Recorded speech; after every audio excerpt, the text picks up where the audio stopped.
দর্শক, রাজধানীর তেজগাঁও কলেজের শিক্ষার্থী সাকিবুল হাসান রানা হত্যার বিচারের দাবিতে কিন্তু এই মুহূর্তে তেজগাঁও কলেজের ঠিক সামনে এলিভেটেড এক্সপ্রেসওয়ে এবং ফার্মগেটের যে সড়কটি রয়েছে সেটি কিন্তু অবরোধ করেছেন সহপাঠীরা।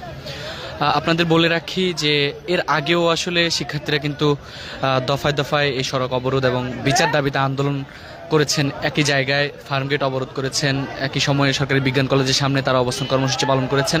এবং আজকে তারা কিন্তু এলিভেটেড এক্সপ্রেসওয়ে এবং একই সঙ্গে তেজগাঁও ফার্মগেট হয়ে যে সড়কটি রয়েছে যাতায়াতের জন্য, সেই সড়কটি কিন্তু তারা অবরোধ করেছেন এবং এই মুহূর্তে সড়কে কিন্তু যান চলাচল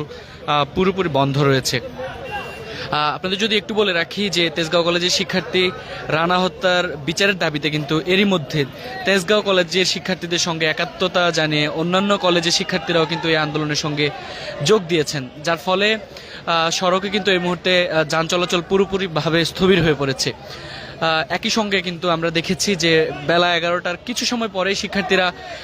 এই সড়কটি অবরোধ করে সড়কে যে বেঞ্চ এবং ক্লাসরুমের যেসব টেবিল রয়েছে সেগুলো দিয়ে কিন্তু সড়ক অবরোধ করেছেন এবং শিক্ষার্থীরা কিন্তু পুরো সড়ক এই মুহূর্তে ঘিরে রেখেছেন এবং যে যান চলাচল ছিল সেটি কিন্তু আসলে বন্ধ করে দেওয়া হয়েছে। এলিভেটেড এক্সপ্রেসওয়ে থেকে আসলে নামতে ফার্মগেট হয়ে এলিভেটেড এক্সপ্রেসওয়ে যে নামার পথটি রয়েছে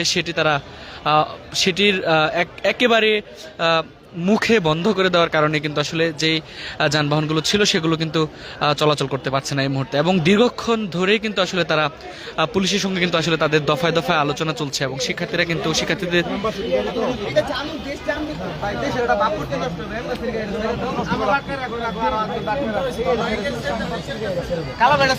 আমাদের যতক্ষণ সুশীল বিচার না হবে ততক্ষণ একটা গাড়ি এখান থেকে যাবে না।